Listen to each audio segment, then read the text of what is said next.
Afternoon and good morning to everybody joining from all over the world. My name is Sarah Magny, and I am the Adolescent Girls and Young Women Lead for the South to South Learning Network and SYCONA initiatives. I am delighted to welcome you to this really important webinar today, entitled Understanding Men and Boys as Clients, Partners, and Agents of Change to Improve HIV Prevention and Sexual Reproductive Health. So a couple of introductory remarks. Please, first of all, let us know where you are from. Pop your name into the chat. Let us know where you are joining from, what organization you are affiliated with, and whether or not you are a SYCONA or SSLN champion. The second important point is to click on the item that looks like a little world and choose your preferred language. You can choose English, French, or Portuguese because this webinar will be translated. A couple of housekeeping rules. Please, colleagues, remain on mute during this webinar.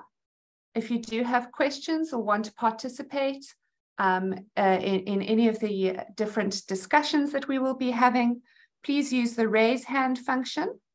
Alternatively, make use of the chat box at the bottom throughout the webinar to ask any. Colleagues, if I can just remind you to please remain on mute. I'm just in the process of running through the webinar agenda. As I said, I'm delighted to welcome you to this really important and timely webinar. We are going to start off with a poll, which we will launch shortly. We've then got our colleagues from the Population Council who led on this particular piece of work under the SYCONA initiative. They're going to be presenting the results from this evidence review. We're then going to have a really interesting panel discussion and some reflections, which will be led by our colleague Chantel, also from the Population Council. We're then going to have a really nice opportunity for questions and answers and really encourage our colleagues to engage. And then finally, we'll finish off with some other questions and a poll, and then have some closing remarks. So I hope that everybody has had a chance to get acquainted with the translation button and are seeing all of the wonderful participants that are joining. I know that we are expecting a lot of participants on this call. So the first thing that I'm going to do is to ask my colleague Camo to bring up the next slide. And I'm going to give everybody an opportunity to answer this question. So you can either scan the QR code, which is this block over here, or you can make use of the link. I know that my colleague Tsepi will also put the link into the chat. I'm going to ask you to use one of those two options to go through to this Mentimeter, and you're going to enter the code there. The code, as you can see on the bottom right hand of this screen, is 72220895. And what we would like you to do is to enter a few answers to the question, what comes to mind when thinking about male engagement for HIV and sexual and reproductive health programs? So I'm going to give everybody an opportunity to do that.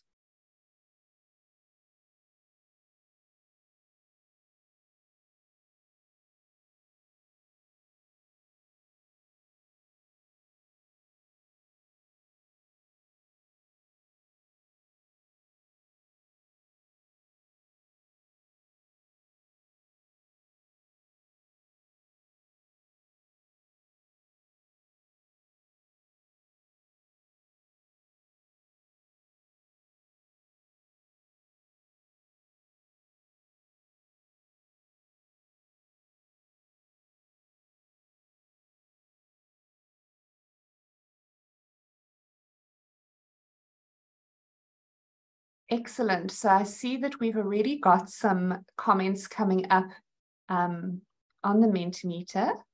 And these, to remind everyone, are some of colleagues' first thoughts about what comes to mind when thinking about male engagement for HIV and SRH programming.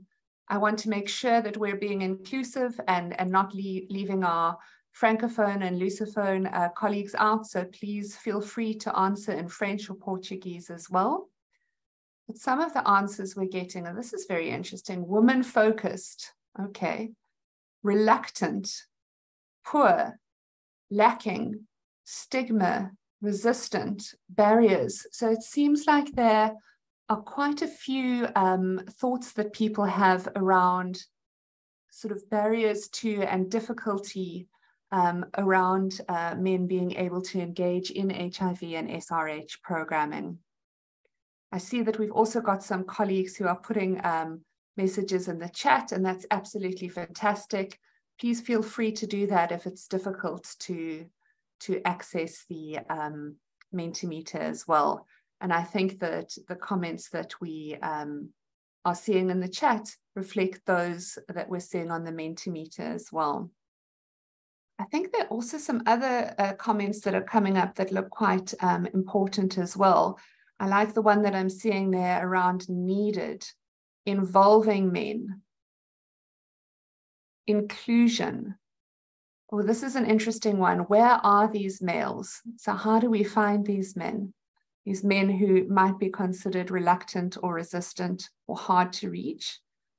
Some of the other comments that I'm seeing there are that it looks like men are seeking HIV and SRH services are not homogenous. We're seeing here diverse ages.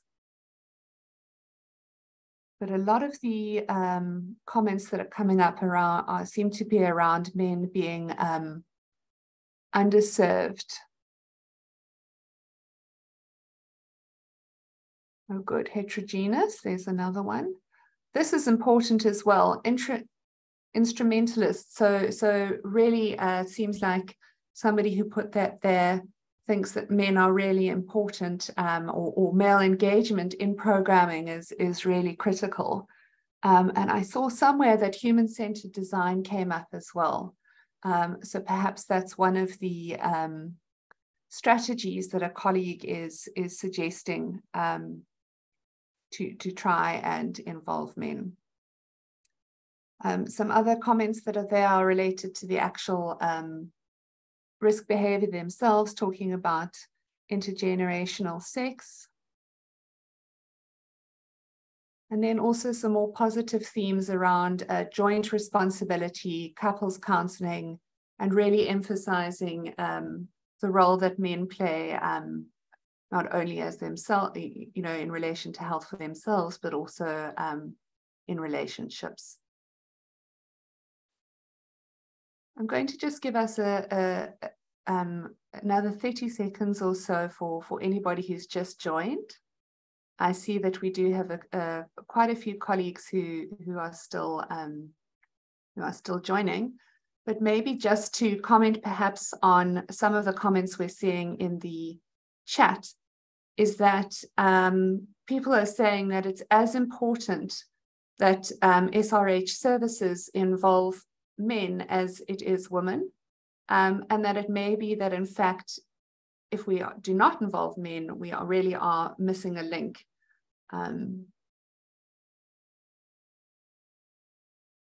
Fantastic.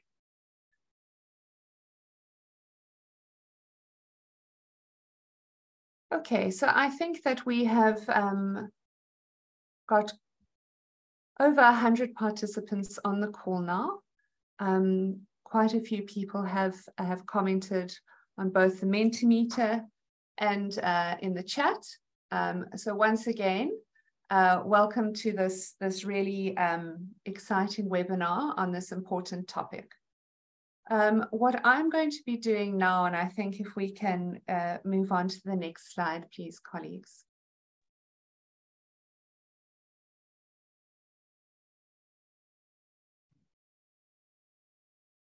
I'm going to be introducing our key speakers. who we are absolutely delighted to have speaking to us today. They are going to be sharing the results from the evidence review. The two speakers who we have are Julie Perlowitz and Anne Gottard. Julie is a renowned socio-behavioral scientist. She leads the global portfolio of HIV and gender-based violence-focused research. She is both a project director and senior advisor at the Population Council in Washington, D.C., as well as the faculty at the George Washington University School of Public Health. Anne Gottard is an associate too at the Population Council, also in Washington, D.C., and she is a co-PI on the SYCONA Male Engagement Review. She is also a social and behavioral scientist, specializing in HIV prevention, sexual and reproductive health, and intimate partner violence. So Julie and Anne, really delighted to have you share the results of the review with us today. And I'm going to hand over to you so that you can start to do that. Thank you.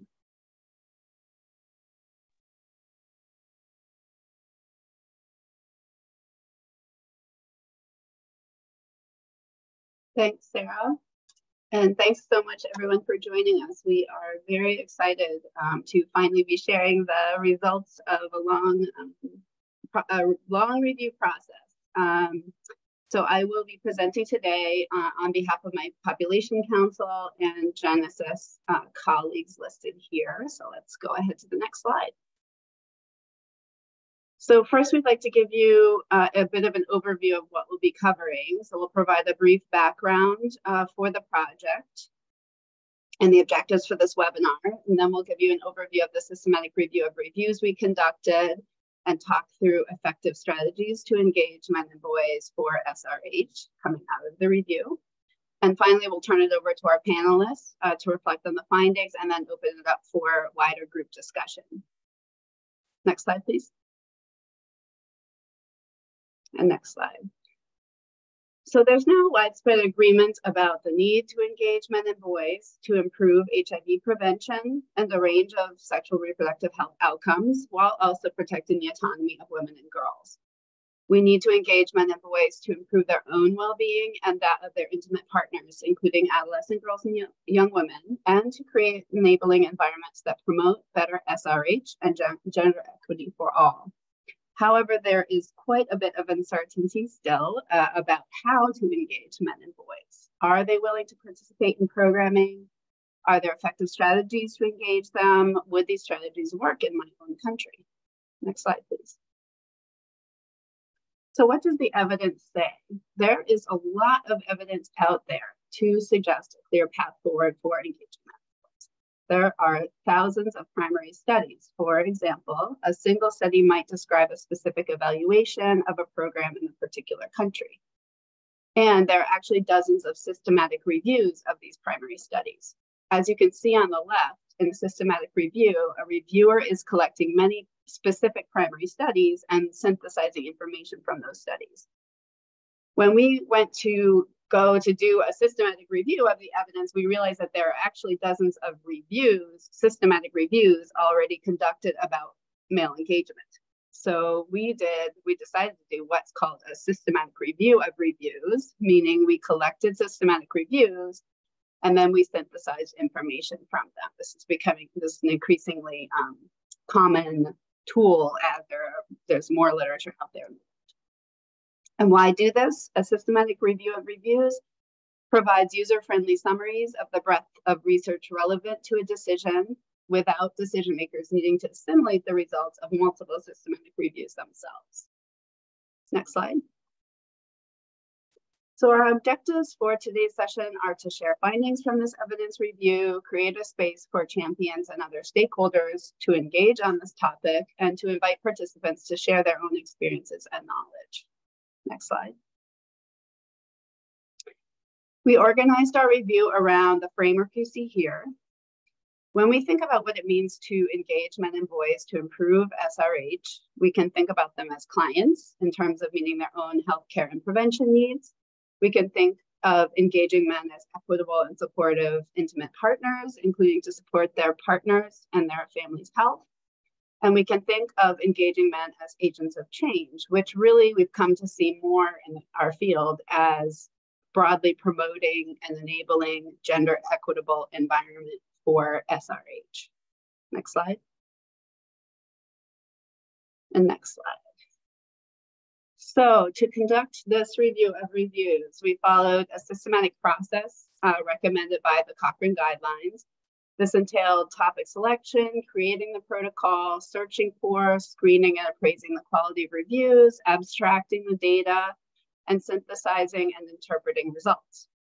To be included, the review had to be systematic, published since 2015 in English. I will note almost all reviews that we've looked at over time have been published since 2015.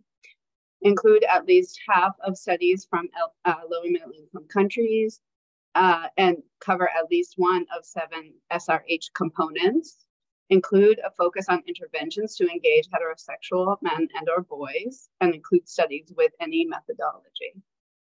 Finally, full text review as well as data extraction was done by at least 2 study team members as recommended by the guidelines. Next slide. So here we're showing you the 7 SRH components from the WHO framework. So reading through the top ones, promoting sexual health and well-being, which includes HIV prevention, ensuring the health of pregnant women and girls and their newborn infants, helping people realize their desired family size, and preventing and responding to violence against women and girls, as well as harmful practices. So why did we decide to focus our review more broadly than just male engagement and HIV prevention, given the focus of SYCONA and SSLN? We did that because we think that important lessons can also be drawn from other highly related areas of sexual reproductive health. In addition, men and their partners, of course, don't lead single issue lives. And over time, each individual is likely to be exposed to interventions in several of these SRH areas. Next slide. So we ended up including 31 systematic reviews. On average, there were 29 studies per review. I think the range was about 5 to 70 or so. Most reviews only included quantitative studies or included both quantitative and qualitative. There were also 5 total meta-analyses out of the 31 total. All of the reviews included studies from Africa, primarily Eastern and Southern Africa, and specifically largely about 10 countries within Eastern and Southern Africa. There was less focus on other regions of the world. As you'll see, we synthesized findings according to the framework we presented earlier, since we find this to be helpful for understanding the types of interventions and how effective they were. Next slide. So we're going to start with engaging men and boys as clients. Next slide. There were a total of 11 reviews in this category. All included studies from Africa, with a few also covering Latin America and the Caribbean and Europe. Specific topics included HIV testing, VMMC, retention and HIV care, men as family planning users, and sexual risk reduction among adolescent boys and young men. The most common types of interventions were health facility and community service delivery approaches, community education, mass media campaigns, and reaching men via their partners. Next slide. So reviews really found that interventions to increase use of HIV testing and VMMC were effective. Reviewers, pretty much every single review, commented on how consistently the studies within their review found that men were very willing to participate. Community-based service delivery was more effective than facility-based strategies, as I'm sure we can all guess, as they were found to be more convenient, especially related to avoiding long wait times and inconvenient hours, as well as private, especially to avoid perceived stigma associated with being seen at the facility. HIV self-testing may be particularly of interest for men, as it may be more autonomous, as well as convenient and private, with men being able to test on their own terms. For VMMC, reviews confirm that both school-based and community-based programming is important. And also that counseling approaches and materials really need to be better tailored by age group, and especially for adolescent boys. There's a substantial room for improvement for linkage to and retention and HIV care among men living with HIV. Review authors often cited psychosocial vulnerabilities as key barriers, often related to stigma and harmful masculinities. Most evidence was for support groups, evidence for engaging men in HIV care. Often reviews included both men and women. This could be in communities or facilities. However, it was often noted that these support groups are not often tailored for men who may have distinct needs. Finally, with regards to men as family planning users, rather than partners of women as users, more work is needed. Note that currently the only male family planning methods are condoms, vasectomy, and withdrawal. And of course, there's a need to develop new family planning methods for men, which is a large initiative long underway. Next slide, please. Turning to implementation strategies, reviews consistently concluded that multi-level, multi-component interventions are more effective in engaging men as clients than standalone interventions. Often multi-component interventions related to this category men as clients included generating informed demand for the service or product, such as through community education, or providing comprehensive information for clients, improving the supply, via creating friendlier health services in relation to what I was talking about before, as well as training and task shifting, for instance, for BMFC and vasectomy services, and creating a broader enabling environment as well, especially to make sure men know about the service or product, especially for newer products, for example, HIV self-testing, and don't feel shame when accessing services. There were several other important recommendations that we wanted to share in this category. It's important to address gender norms explicitly in order to increase men's uptake of SRH services, as well as men's psychosocial vulnerabilities. And I'd say especially for men newly diagnosed with HIV. For community-based HIV testing, there's a clear need to improve linkage to care, with authors suggesting some promising solutions, including improved use of mobile technologies, peer encouragement, and community-based ART initiation and distribution. Providing free or very low-cost services is important to men, as well as incentives for VMFC, which are often seen as fair compensation. And finally, providing detailed information to promote informed choice and reduce potential harms. For example, counseling that vasectomy is likely a permanent procedure, and if reversal services aren't readily available in a given setting, which is often the case. Next slide, and I will now pass it off to Julie to take us through the rest of the presentation. Good afternoon, good morning, colleagues. My name is Julie Pullerwitz, and I will be taking us forward in the presentation. One note that I'd like to make is that there's a lot of information on some of the following slides, and we will be sharing the slides afterward. And so I'm going to be sharing highlights today. Next slide. So this portion of the review included 11 systematic reviews. And as described earlier, the geographic focus was always sub-Saharan Africa, particularly Eastern and Southern Africa, with other regions infrequently represented, such as Northern America and Asia. The specific topics that were addressed in the context of engaging men as partners were preventing mother-to-child transmission in particular, maternal health writ large, and then couples HIV testing, HIV risk reduction amongst serodiscordant couples, and reproductive health more broadly. The most common types of interventions included couples counseling, where you can see 100% discussed that in the reviews, reaching men via their partners, health facility education and service delivery approaches, and then about half community service delivery approaches. Next slide.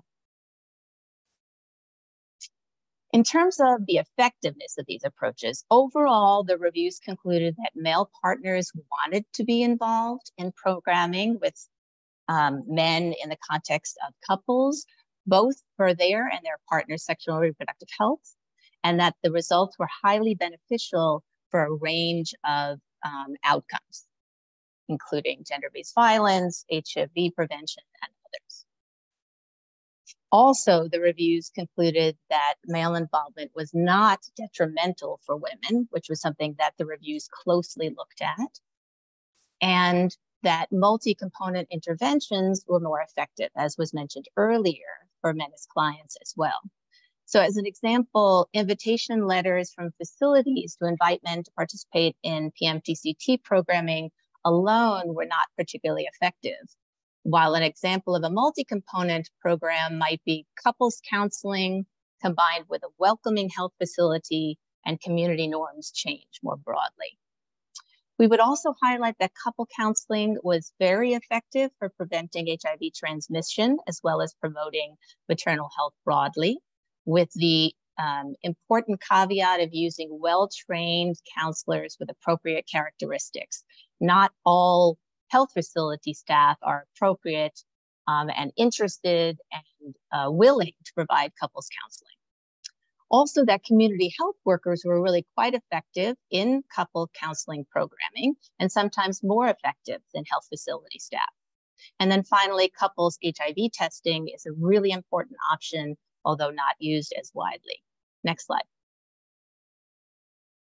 In terms of key implementation strategies, we would highlight from the reviews that it was very important for men to be learning in more detail about the content of the programming. So while Anne was talking about learning more about services for men in the context of men as clients, here we're talking about the needs of the couple. So for example, details of the PMTCT cascade, or what to do in the case of birth complications.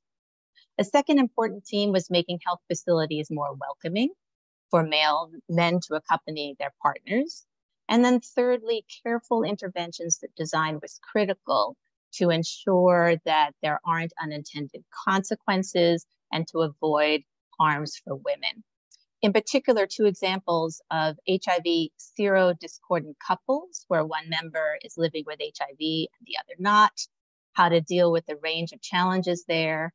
And in the context of newborn health, this is traditionally an area where women make the main decisions, and we want to ensure that decision-making is not taken away from women through couples programming. Next slide. Now turning to the third area or domain of promoting and enabling an environment. Next slide. Here we had 9 systematic reviews that we looked at, all addressing Africa, as was mentioned earlier. And here, many of the reviews also looked at Asia, Latin America, and the Caribbean and other locations. The specific topics that were addressed in the context of the enabling environment programming, in particular, were gender-based violence, and then gender norms relations in general. For the most common types of interventions, we saw gender transformative workshops, more broader community education, structural interventions such as economic or financial, like cash transfers, mass media campaigns, and school-based programs. Next slide. The reviews concluded that gender transformative interventions to engage men were quite effective in reducing a number of negative health outcomes. When we're talking about gender transformative interventions, if you look at the box on the right, we're referring to critically examining gender norms and dynamics through programming, as well as strengthening systems that support gender equality. And this is as compared to, for example, a gender-sensitive program, which acknowledges gender dynamics, but doesn't explicitly attempt to shift them. So coming back to the left side of the slide, these programs tended to focus on a number of components, like combining partner violence and HIV prevention, as well as we saw a consistent improvement with other important outcomes, like attitudes toward violence or conflict resolution skills. We'd note that the reviews did not report any interventions that led to negative effects on the prevalence of key outcomes like violence rates. However, one systematic review did have several qualitative reports of some unintended consequences, such as more controlling behaviors of male partners due to participating in the intervention, which highlights the importance of really tracking to make sure that we don't see negative effects. Next slide, please. In terms of key implementation strategies, we see again, multi-component activities were key. Here, reaching beyond the target groups of men to mobilize the wider community was very important, as well as working with both women, girls, and men, boys in both single-sex programming and then mixed sex. So the ideal scenario based on the reviews was having opportunities for single-sex programming where men and women talked about sensitive issues in a single-sex group and then coming together to reflect and interact. Well-trained facilitators came up again, and here a sufficient duration of programming, in this case, often more than 3 months, more than 8 sessions, was part of the summary of what was most effective. Another reflection in many of the reviews was the importance of expanding our gender definition to look at gender diversity so that we can incorporate the LGBTQ community more effectively. Next slide. In conclusion, next slide. Here are some high-level takeaways. So key takeaways for the men as clients domain is the importance of meeting men's needs as clients, including by offering community-based services. Important to seek to reduce men's psychosocial vulnerabilities, such as the stigma that Anne mentioned earlier, a need to improve tailoring of interventions and messaging for men, a need to improve men's detailed knowledge about services and products tailored for men, and to advocate for new family planning products for men. Regarding the men as partners domain, it's important to implement couple counseling more widely, and in particular with appropriate and well-trained counselors. Important to ensure a welcoming health facility environment so men can accompany their partners successfully, and also to improve men's detailed knowledge of women's sexual and reproductive health issues, in addition to their own that you see in the context of men as clients. So here we're thinking about men as partners and the needs of the couple. For the third category, where we're talking about men as agents of change or as part of promoting an enabling environment, we would highlight the success of gender transformative programming that included community engagement. We would highlight the importance of implementing programs with both women and girls and men and boys separately and combined, and doing so over a sufficient duration of time as compared to programming for men as clients and partners that can be just several sessions or 1 or 2 sessions. It's important for the enabling environment to be of sufficient duration, and also to strive for structural change to strengthen the systems to promote gender equality, in addition to the individual and couple sort of behavior change focus. Next slide, please. There were a couple notable gaps in the reviews that we wanted to highlight. So related to PrEP, pre-exposure prophylaxis, and treatment as prevention, also known as TASP, there was very little in the literature. And men as users of PrEP or treatment or prevention, we don't see in the reviews. Now, we think that these findings can certainly apply to these very important HIV prevention options, but a review is needed. Turning to the WHO topics that Anne summarized earlier, we saw a lot of information about several of them, but 2 in particular were not addressed in these reviews, and hence in our reviews. 1, preventing unsafe abortions, and also sexual and reproductive health in disease outbreaks such as COVID or Zika. Thirdly, we saw a real gap in terms of evaluations of social media approaches, which are quite common now, and workplace programming, which is an important arena to reach men. So we would need to include those intentionally more in future reviews, or those who do systematic reviews would need to incorporate them so that they can be incorporated in our or others' review or reviews. Next slide, please. So here we turn to our conclusions and the 3 questions we posed in the beginning of the presentation. Are men and boys willing to participate in HIV and sexual and reproductive health program? And we conclude based on these reviews that the answer is yes. And this applies to clients, men as clients, men as partners, and for promoting an enabling environment. In terms of our second key question, are there effective strategies to engage men and boys out there? Based on these reviews, the answer again is yes. And similar strategies show effectiveness for multiple topics. And this is HIV, gender-based violence, sexual and reproductive health, among others, especially multi-level programming. We would note that there's no reporting of adverse impacts at this point, but we need to stay watchful to really track and address unanticipated consequences if in fact there are any. And thirdly, would these strategies work in a specific country or in my country?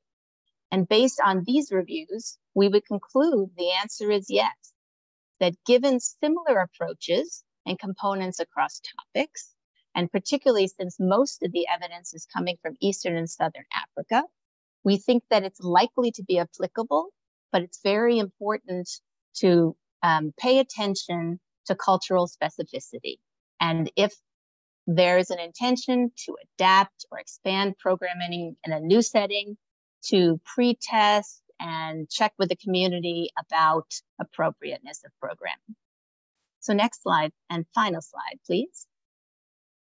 So we'd both like to thank you for including us in this webinar, and I now turn it back over to the facilitator. Wonderful. Thank you so much, Anne and Julie, and thank you to all of the colleagues who worked on this really fantastic review. I think it was so interesting to hear about how we can engage men in HIV and SRH programming. And I really liked the summary at the end, which essentially said, yes, there are effective strategies to engage men. Men want to engage in these programs, and there's potential for them to work in all of our countries, acknowledging that they may need to be made culturally appropriate. So thank you so much for that fantastic presentation. We're now going to move over into the next section, which is the panel discussion and reflections. This discussion is going to be chaired by our panel facilitator, that is Chantal Okondo. Chantal is a research officer at the Population Council. She's based in Nairobi, Kenya. She collaborates with multidisciplinary teams on projects focused on improving maternal and child health services in Kenyan hospitals, as well as aiming to find effective interventions to reduce HIV infections amongst adolescent girls and women in sub-Saharan Africa. Chantal was one of the researchers on the SYCONA Male Engagement Review.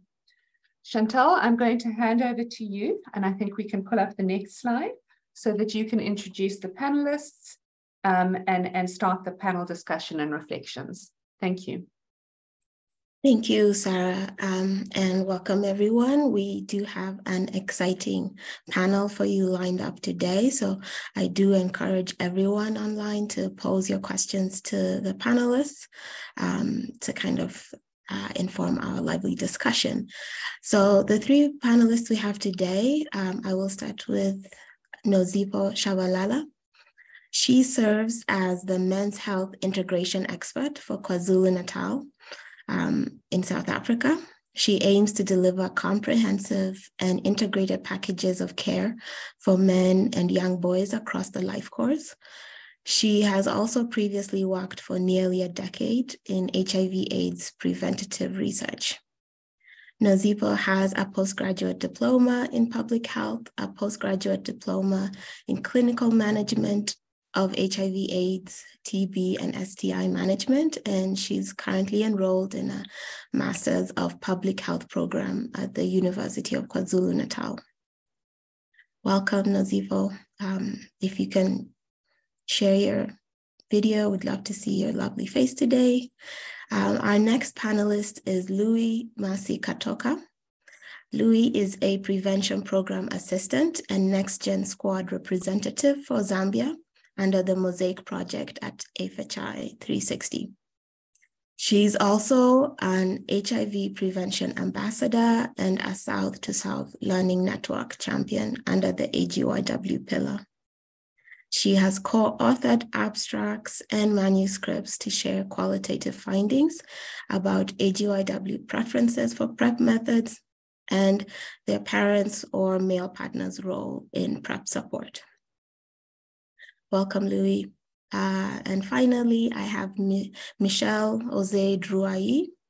Michel Ose is a young male from Côte d'Ivoire who has been involved in issues related to the rights of adolescents and young people since his own adolescence. Today, he holds the position of Head of Programs, Communication and Public Relations within RIGES, which is the umbrella organization of youth CSOs that intervene for the health of adolescents and young people in general, and more specifically, issues related to reproductive health. Michel Jose also serves as the youth champion for the South to South Learning Network. So I will welcome everyone again. We're happy to have you. I guess I'll start, and I will again encourage everyone to put your questions forward. We will get the panelists to answer as well. But my first question goes to Louis. Can you tell us from your experience, what have you learned and experienced in terms of engaging men as sexual partners of AGYW?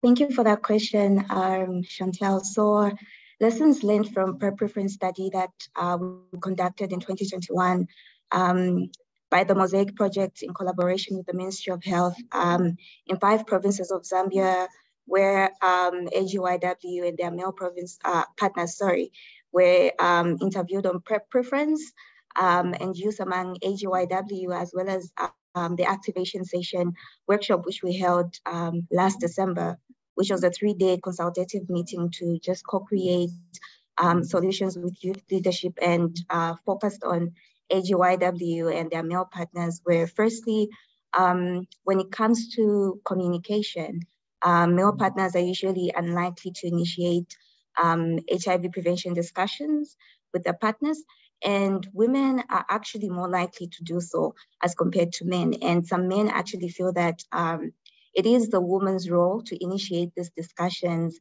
and men usually avoid raising these topics, and they feel it would actually cause their partners to suspect them of infidelity or undisclosed HIV positive status, or communicate the belief that their partner is suspecting them. So some men actually do acknowledge that women do face a greater risk if they do initiate these conversations because of the harmful gender norms that exist, and that do not accept infidelity or question a partner's fidelity among women.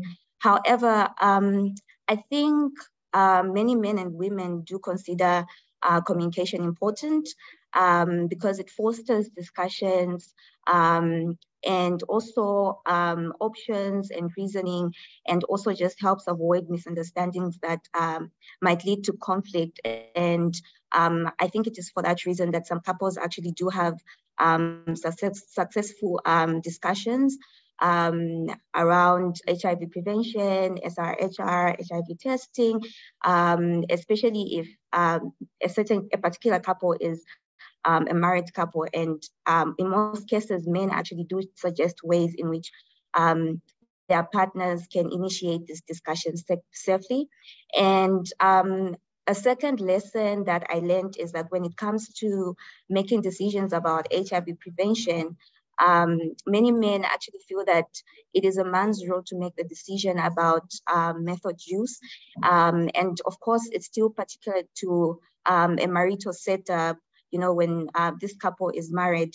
And this belief is common, not just in urban areas, but in rural areas as well.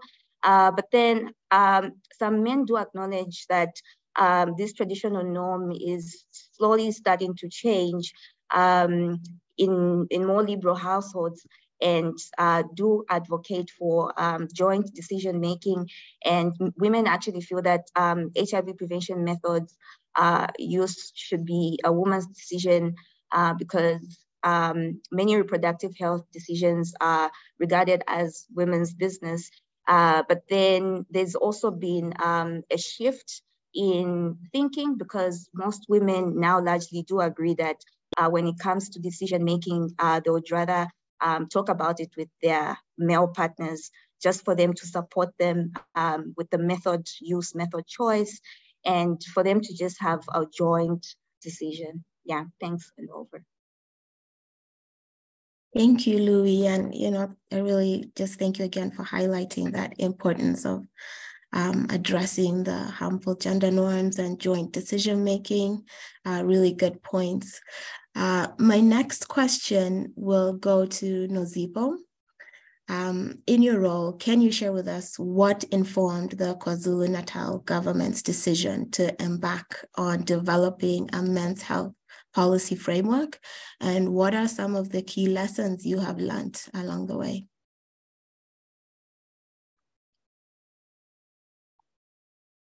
Thank you, Chanel, for the opportunity for me to share what is happening at KwaZulu-Natal in South Africa.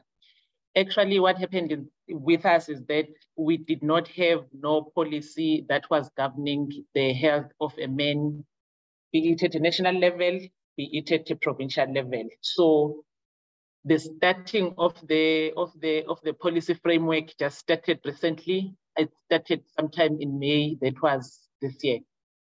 Why did we have the policy framework? The man was unable to access the preventive health services at the facility level.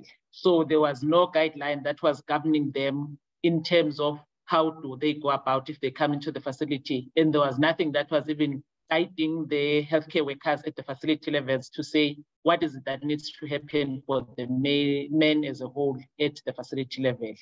So it also seek healthcare at a later stage and receive more. Men tend to seek healthcare at a later stage and receive more informal care. In here, mostly in KwaZulu-Natal, where the policy we've just started doing the draft, it's more dominated by the males that are at the rural areas. The rural areas, normally people there, they tend to go to the traditional healers other than going to the clinics. By the time they go into the clinics, it's already at the end stage of the diseases. We find that people that are diagnosed with HIV, they're already on the stage 4 of the HIV. So now that put more pressure into our health systems to say we must have the policy framework that is in place so that it can guide the healthcare system, so that it caters more for the males. And then again, we also observed from the HIV cascade that currently we are sitting as a province, we're sitting at 88%, 74% and 69% of the HIV cascade. Hence, as a country, we're supposed to be looking at 95, 95, 95. With that cascade, if I can just go back and explain to the people maybe that doesn't understand, by now we should have had people, especially with HIV, 95% of the people that have got HIV needs to have been diagnosed and know their HIV status. But with us, currently we're sitting at 88%. With that being said, 95% of the people that are already diagnosed as HIV positive needs to have been into care, meaning initiated into the treatment, which is the HIV treatment. But here in South Africa, in South Africa, in KZN specifically, we're still sitting at 70%, 74%. And then again, 95% of the people of the males need to be virally suppressed, but we're still sitting at 69%. With all that being shared already, then that guided us to say we need to have the policy in place that will guide us as a healthcare system to say, how can we best look after these males at the facility level or at the community level? So those are the main reasons why we had to have that policy framework. And then again, if I can share more, even with the ones that are already HIV positive and co-infected with TB, it has been proven that yes, there's been the high mortality rate amongst those ones that are co-infected. And then the men's health policy will also guide the healthcare workers, men, and the health systems as well in looking after these men at our health systems. And then the ability to maintain quality care for men, the department must have the men's health policy. So that was what guided us to say we need to have this framework. With the key considerations, the policy framework identified the 7 key priority health issues, which was HIV, as I've touched based on, and then tuberculosis. But we didn't end there with the HIV and tuberculosis. We also included the sexual health. Sexual health, as we are stated in here, that's the reason again, we also have those systematic reviews that also touched base again onto the SRH of the men. So we also included that in the policy. Chronic conditions, which is the diabetes mellitus, hypertension, and high cholesterol, cardiovascular diseases, and the prostate and testicular cancers, and mental health as well. So those were the key considerations that we looked up to after we've had the policy implementation, the policy framework. Thanks. Thank you, Nazipo. And I think it was really nice for you to walk us through why the policy came about and how it's been going, and as well as implementation.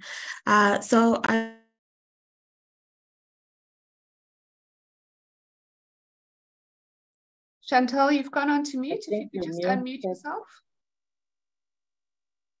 Sorry about that.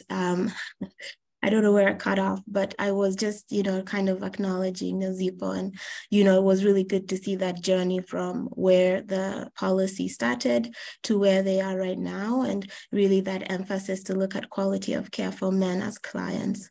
So thank you, Nazipo, for sharing. I'm going to change gears now, and I will invite our third panelist, who's really been, an SSLN ambassador, of course, but, when we look at men as agents of change, Michelle Jose, my question to you is, how do gender norms influence male engagement and participation?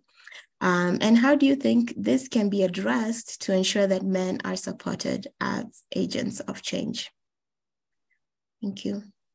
And maybe before Michelle Jose. No, sorry. I just wanted to remind everyone that there is the button at the bottom for interpretation to English. Sorry, Michelle. Michelle Jose, go ahead. Merci beaucoup de me donner la parole et de nous inviter à ce panel. Il faut dire qu'en Côte d'Ivoire et partout ailleurs dans l'Afrique d'ailleurs même, les normes du genre ont une place prépondérante. Donc, les hommes, dans leur majorité, ont une perception de la santé et de la gestion de la santé qui est un peu plus différente que dans les sociétés occidentales. Par exemple, en Côte d'Ivoire, dans mon pays, un homme qui est malade, il n'a pas le réflexe d'aller rapidement à l'hôpital. Il s'est dit qu'il est fort et que ça peut passer. Donc, vous voyez que déjà, ça, c'est une barrière qu'il fait pour lui-même. Et si, pour sa propre personne, il a cette barrière-là, elle va se déporter effectivement sur la conjointe. Parce qu'il ne trouve pas utile pour un homme de pouvoir accompagner une femme à l'hôpital parce que l'homme n'a pas sa place dans un centre de santé où la femme doit aller se faire consulter, par exemple. Et aussi, il y a le fait que au niveau même de la culture, de l'éducation de nos enfants, il n'y a pas cette culture-là qui est inculquée aux enfants dès le bas âge en ce qui concerne le fait de pouvoir parler de sexualité avec les femmes, être ouvert avec la femme, parler de comment est-ce que elle va en ce qui concerne sa santé de la reproduction. Et ça aussi, c'est une barrière dans ce qui concerne la gestion. Donc, un homme qui n'a pas cette facilité de pouvoir aborder ce type de sujet, il sera très difficile pour cet homme-là de pouvoir accompagner une femme, par exemple, pour faire une PTME et même accompagner une femme pour un test de dépistage. Et c'est ce qui explique même les taux assez bas en ce qui concerne les taux de dépistage des hommes en Côte d'Ivoire. Donc, les hommes se font de moins en moins dépister. Et même, il y a certains qui se proclament séronégatifs ou séropositifs sur la base du résultat de leur conjointe. Donc, il y a ça aussi, il y a cette barrière-là. Donc, de manière globale, le vrai problème, c'est le problème culturel. C'est le problème culturel, c'est la pensée que l'homme a de lui-même en tant qu'être fort, qui n'a pas besoin de se rendre dans un centre de santé avec une femme, et aussi l'éducation. Donc, non, il y a une étude qui a été menée par une organisation locale ici, qu'on appelle JHU, qui a fait une étude auprès des couples, des hommes mariés dans zone rurale et en zone urbaine, et pour savoir si ces hommes-là étaient prêts à accompagner une femme, leur femme qui est enceinte, par exemple, pour une consultation prénatale. Et les réponses qui sont revenues de manière récurrente, c'est qu'en zone urbaine, il y a certains hommes, bon, la majorité était prêts à le faire. En zone rurale, par contre, la majorité n'était pas forcément d'accord pour pouvoir accompagner la femme pour une consultation prénatale. Donc, vous voyez qu'en zone rurale, il y a une forte concentration de la culture. Et en zone urbaine, on a tendance à être beaucoup plus occidentalisé. Donc, il y a certains comportements, certaines manières de faire que les hommes adoptent quand ils sont en zone urbaine. Mais au plus, les hommes en zone urbaine qui ont montré une certaine réticence, c'est beaucoup plus les hommes qui étaient beaucoup occupés. C'est les hommes qui travaillent de manière acharnée, qui n'ont pas forcément le temps pour être à la maison. Ces hommes-là ont donné comme explication tant le travail ne leur permettait pas de pouvoir accompagner la conception prénatale, par exemple. Maintenant, en ce qui concerne les actions pour pouvoir réduire ces différentes barrières-là, il faut dire qu'il y a beaucoup d'actions qui ont été menées au pays, comme par exemple le projet Frères pour la vie. C'est un projet dans lequel on encourage les hommes mariés à pouvoir accompagner leurs femmes dans tout ce qui concerne la prise de soins et autres, que ce soit le VIH, que ce soit la planification familiale. Et il y a il y a plusieurs dispositions qui sont mises pour pouvoir permettre que ces hommes-là puissent accompagner les femmes dans les centres de santé. Par exemple, il y a une forte communication que nous faisons au niveau national avec JHU, au niveau de la radio, au niveau de la radio locale, au niveau même de la télévision, avec des spots publicitaires qui passent en boucle. On voit des hommes modèles qui accompagnent les femmes dans les centres de santé sans problème. Et en parlant d'hommes modèles, il y a aussi un programme qu'on appelle le mari modèle. Le mari modèle, c'est un programme, par exemple, qui fait la promotion des hommes qui accompagnent les femmes à l'hôpital. Par exemple, un homme qui va à l'hôpital avec sa femme, on prend cet homme-là comme étant en quelque sorte un modèle, un champion, et par la suite, il est utilisé pour pouvoir sensibiliser ses pairs qui n'ont pas cette facilité-là de pouvoir poser ces actions.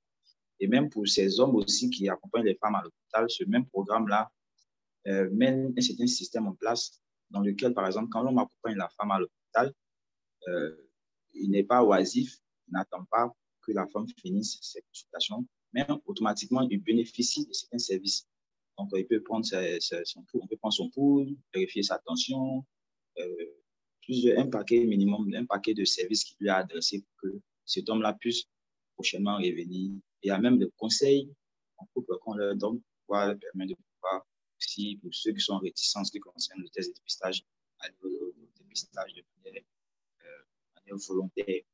Donc, c'est toutes ces différentes stratégies-là que nous mettons en place au niveau local ici pour encourager les hommes à pouvoir briser cette barrière-là et et beaucoup plus adresser cette question-là aussi au niveau base, parce que dans mon propos, j'ai dit que c'était un problème culturel.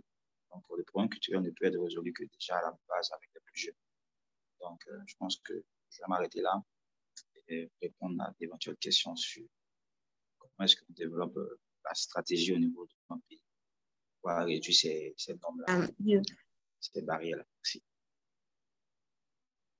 Sorry, I didn't get the last part, but I just, I really want to commend you for the work that you're doing. And, I think it's interesting that cultural norms keep coming up, but you are doing great work, with the media outreach.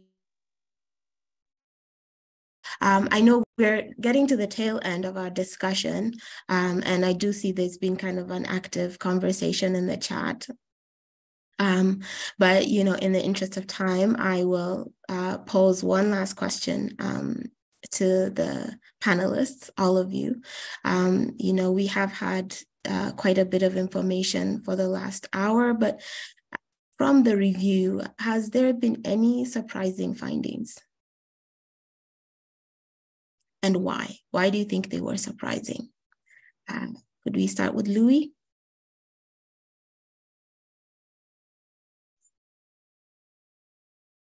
So from my end, there hasn't really been any surprising findings or anything that shocked me. Like, I greatly resonate with the review findings. And I do agree with the research findings, because these are some of the things that were discussed during the activation session that I earlier highlighted. And most men do actually want to be involved in order to improve SRHR for not only their partners, but their families as well. But then the problem is they do face a lot of barriers. And some of these barriers include the fact that men often feel sort of like conflicted between adhering to traditional roles that do not endorse the discussion or facilitation of SRH care, and wanting to be supportive to their female partners. And some of these religious as well as traditional teachings actually do perpetuate negative gender roles as well as negative gender norms for healthcare, and potentially promote incorrect information about SRH as well as HIV prevention. And that's why personally I feel it is important to engage the traditional as well as religious leaders as well, because religious beliefs can reinforce negative gender norms or just stigmatize HIV prevention or prevention methods in general. Thank you. Thanks, Louis. And again, I couldn't have said it better, but engage, finding local solutions to some of these issues is really important. Nozipo, do you have any last words for us? Any surprising findings? I do notice that you answered one of the questions in the chat regarding the training that you're doing. Just want to circle back to you and see if were there any surprising findings?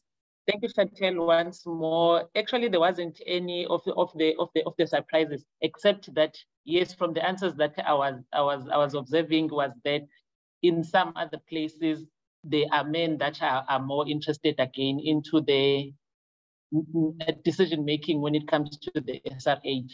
In our country, especially in KwaZulu-Natal, I'll make an example. We do not have the luxury of the men coming into the facility. So the sexual reproductive health normally it's just for the females. Normally it's the females that will take responsibility to say, I'm going for the family planning.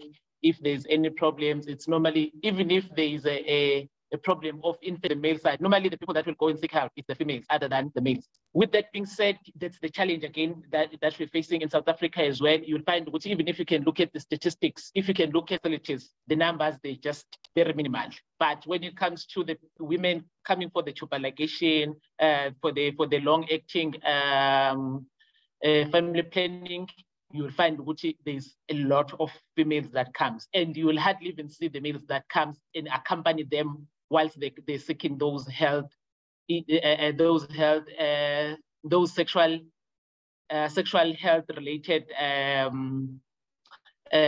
family planning issues. So I'm happy that in like the other countries, there is places where there are males that get involved to that extent. Hence, with us, I'm still more than willing to learn with the other countries what is it that they're doing, or maybe with the other healthcare professionals to see what best can we do into our own system so that we can also improve in that.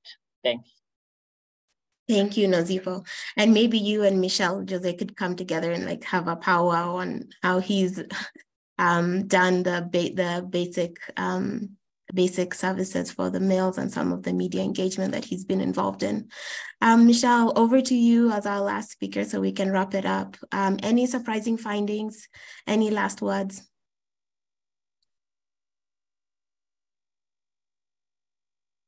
Okay. Merci. Bon, je pense que je ne veux pas parler de grandes surprises, hein, selon les résultats de l'étude reflètent ce qui est réellement sur le terrain. Donc, c'est ce que nous également, nous avons constaté au niveau du pays qui est ressorti dans l'étude. Et c'est une étude qui est tellement vaste, qui prend vraiment en considération. Je pense qu'on va se servir de cette étude-là pour pouvoir améliorer davantage les services au niveau national en ce qui concerne l'implication des hommes et des adolescents, donc les soins des femmes.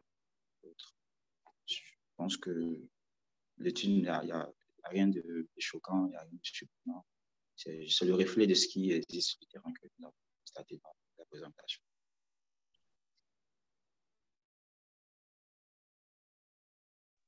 Thank you so much, Michelle Jose. J'aimerais préciser que des programmes et projets qui sont implémentés chez nous, il y a encore d'énormes difficultés dans l'atteinte des résultats probants. C'est vrai qu'il y a beaucoup de choses qui sont faites, mais il y a encore d'énormes difficultés parce que le volet barrière traditionnel, comme il a dit, existe encore. Donc, c'est pour ça que j'insiste sur l'éducation à la base, c'est-à-dire avec les plus jeunes, les plus petits qui sont en train de montrer, c'est déjà leur inculquer cette notion-là. Donc, voilà.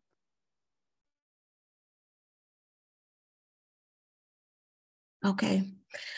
Yeah, thank you, Michelle Jose. And, you know, I do recognize that while we have made some progress over the years, that there's still some barriers that we need to address. And I thank you so much for highlighting those from Côte d'Ivoire. Generally, I want to say a big thank you to our panel members. You are all incredible individuals on your own right. And we're so honored that you were willing to join this panel and to give your insights based on your country context and your own experiences. And so I would like to thank the audience as well for those that asked questions. Over to you, Sarah. Thank you, everyone. Thank you, Chantal, and thank you to our three panelists. So great to hear from different colleagues from different countries and different perspectives. So I'm going to open up now. We've got about 8 to 10 minutes for Q&A. This is going to be an open Q&A, so please feel free to both raise your hands and put your question in the chat. Remember that we do have interpreters, so feel free to ask your question even if you are not a first language English speaker. Let's just kick off with one of the questions from the chat, which I think may have been answered. But Dominic asked a methodological question related to the nature of the interventions around gender-based violence and whether the reviews focused on the male perpetrators of that violence or the female survivors. I wonder, Julie, if you can quickly respond to that, and then in the meantime, let's see if we've got some other questions coming up. Happy to do so, Sarah. Thanks, and hello everyone again. So what I put in the chat was to say that it's a very helpful question to be able to try to distinguish amongst the enabling environment reviews Those interventions that highlighted intimate partner violence or gender-based violence, which in fact were most of the interventions, were most often preventative as opposed to, so preventing violence as opposed to with perpetrators, and focused on community-based programming and mobilization and education. So the focus was an attempt to shift violence norms and related behaviors amongst both men and women. For example, the SASA program or Stepping Stones. However, there were also court-mandated batterers programs for perpetrators included in the reviews, as well as structural programming that focused exclusively or mostly on women, such as cash transfer programs, although some also included men, that led to a reduction in gender-based violence. Thanks very much. Thank you so much, Julie. I wonder if anybody has a question that they would like to ask. If so, please do put up your hand.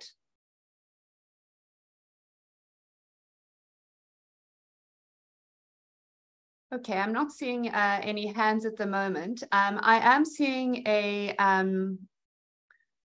there was a question earlier in the chat about whether we think that healthcare workers in the future need to receive some sort of training or sensitization around the provision of a welcoming environment for men and boys.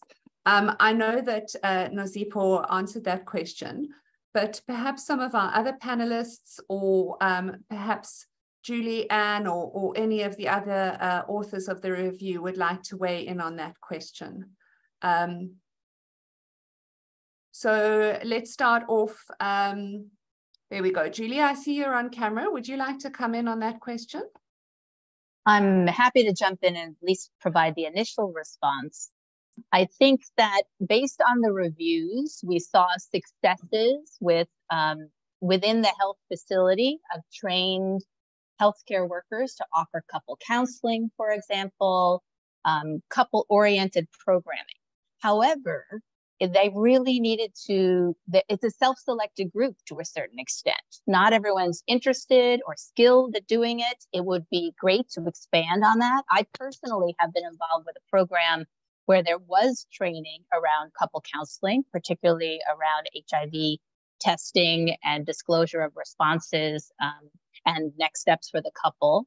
And we found that it was important to select a larger group of health providers, because we ended up with a much smaller group who were interested in moving forward with this, as well as develop the skill set to do it. So that's important. I think I'll stop there. Thanks. Thank you so much, Julie, on providing that feedback from the review. I see that in the chat that there was some discussion and really something that's a key element of our SSLN and SYCONA initiatives around peer engagement and facilitated learning between Lloyd and Sean. Sean, if you're still on the line, I wonder if I could ask you perhaps to talk a little bit about your learnings from South Africa and you know, perhaps what you've learned around ensuring that there's a welcoming environment for men. Sure. Thanks for that question, Sarah. I think it's really just building on what Julie talked about in the POP Council presentation on the importance of psychosocial barriers. A lot of times our mind with men goes straight to practical barriers of getting them in and out quickly, giving them convenient hours. But obviously those are very important things as well, both for men and for women and other populations. But what we saw with men is if all we're doing is fixing the practical and functional barriers and not providing the right psychosocial support, we're still not going to get a big chunk of them. A lot of men see HIV as the end of the road, and there's no good life possible after HIV. They need someone to show them that that's no longer true, and they need sources of support that feel safe and relatable. So a lot of people's minds on that front also go to male providers We're actually running a model like that with our coaches, where men with HIV are supporting other men. But we're also optimistic about female healthcare providers being able to connect with men. You know, when we did the formative research, we asked men, not just with health, but with anything hard in life, who do you go to talk to? Who do you go to for support? And of course, they say, my mom, my auntie, my gogo, my sister. So men are very used to going to women for support in certain contexts. For some reason, they've just put nurses in another box. And so we're working to see whether we can get nurses out of that box in men's mind and have them be seen as another potential source of care and support. But yeah, I think what we would just say is don't underestimate the psychosocial aspects. Wow, thanks, Sean. Really, poignant words and a fascinating example. I look forward to hearing more about that initiative to move nurses out of the box, as you said. We've got time for one more question. So I wonder if anybody feels like putting up their hand. I'm not seeing anything at the moment.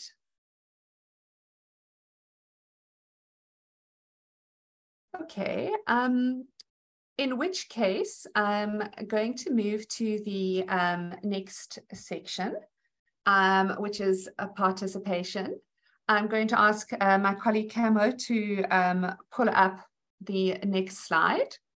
This is a similar process to the one that we ran right at the beginning. It's a Mentimeter. So again, you can use your cell phone to scan the QR code or click on the link. Tsepi will put it into the chat. Again, the code is the same, 72220895. And we'd really encourage you to go there. And we are asking a question that we would like your thoughts on, please. And that question is, what learning opportunities involving men would be beneficial to your HIV prevention and SRH programs? So I'd like you to please to have a think about that and to put some of the answers into the Mentimeter. You can choose more than one option. There are several there that you can see: workshops, information brochures and evidence briefs, learning visits, more targeted and interactive virtual sessions, technical support, and mentoring. So please do let us know your thoughts. This is the way that we can get feedback about how we can take this forward and be the most useful that we can. I'm going to give everyone a minute to make use of this.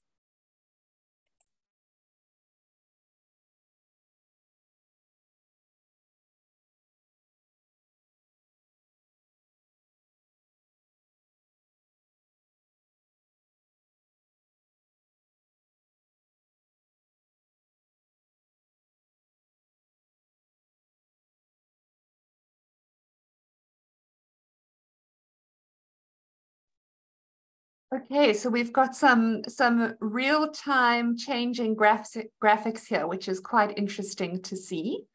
So the question that we asked people was, what learning opportunities involving men would be beneficial to your HIV prevention and SRH programs? So we've got quite a healthy response rate, which is great. So thank you to everybody for that.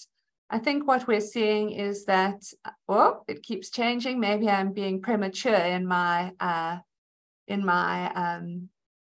sort of reading of the answers, but it looks like sort of slightly further ahead is workshops. Quite a lot of people are requesting or thinking that mentoring would be useful. And some also a large number of people say more targeted and interactive virtual sessions, although it seems to sort of be changing as we go along. So we will take that feedback forward and think about, you know, what that means and how best we can use that feedback for learning opportunities involving men. I am conscious that an important thing to do as chair is to ensure that we finish on time. And so while this carries on in the background, and I see that it is an evolving graph with mentoring slightly outstripping workshops, which is interesting. I'm going to just make a few closing statements, and I am going to request that you don't jump off the call just yet or off the webinar, because we really would like to end with a poll, hearing your thoughts on the webinar and understanding ways that we can make this the best that it can possibly be. So perhaps just to circle back to the purpose of this webinar, the aim of this webinar was to share with you the results of this evidence review, where we really tried to better understand how to involve men in HIV prevention and SRH interventions. And I think some of the questions that we tried to ask were, are men willing to engage in these interventions? Do effective strategies exist? And would these work in my country? And it sounds like from the research that Julie and Anne presented, the answer to all three of those questions is resoundingly yes. Men are willing. There are effective strategies, and they would work in different countries. But I think one of the key things we saw through this webinar is the importance of hearing from colleagues, working in the field and on the ground and at a policy-making level about how best we can involve men as part of the HIV and SRH response.